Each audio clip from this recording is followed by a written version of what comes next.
कसं पाहता या राजकारणाकडे आणि येणार राजकारण कसं असेल? नाही, विकासाच्या मुद्द्यावरच ही निवडणूक लढवली जाते आणि आज मी एका महिलेचं स्टेटमेंट ऐकलं आहे. ती म्हणते की जी आम्ही Chhatrapati Shahu Maharaj English medium school आत्ता आपण फॉलोअप घेऊन सुरू केलेला आहे. ती म्हणते तो निधी भाजपने दिला आहे. तो निधी काय भाजप काय एकट्याचाच नाही आहे. भाजपने हा निधी दिलेला भाजप त्यांचं म्हणणं काय आलं आहे की भाजपचाच पैसा आहे. भाजपने काही त्यांच्या खिशातनं हा पैसा घातलेला नाही. हा जनतेचा पैसा आहे आणि या जनतेच्या पैशातनं ही शाळा उभी राहिलेली आहे.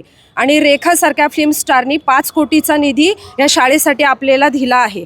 मला हे विरोधकांचं आजचं जे बोलणं ऐकलं मी ते मला हास्यास्पद वाटलं.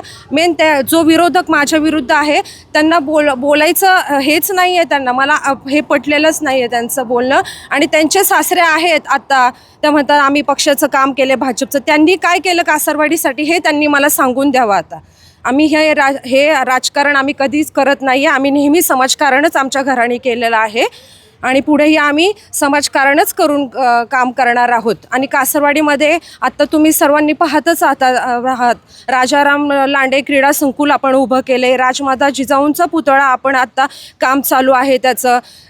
इंग्लिश मिडियमची शाळा आपण केली आहे जेणेकरून आपल्या सर्वसामान्य मुलांची, गोरगरिबांची मुलं या शाळेत शिकावी. आता इंग्लिश मिडियमच्या शाळांचा फिया ह्या सर्वांनाच हे होत ना परवडत नाही आहे.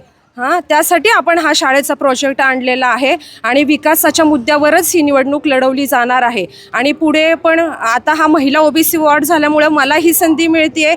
मी योगेश भल साहेबांच्या मार्गदर्शनाखाली, अण्णांच्या मार्गदर्शनाखाली नक्कीच तुम्हाला चांगलं काम करून मी दाखवेल.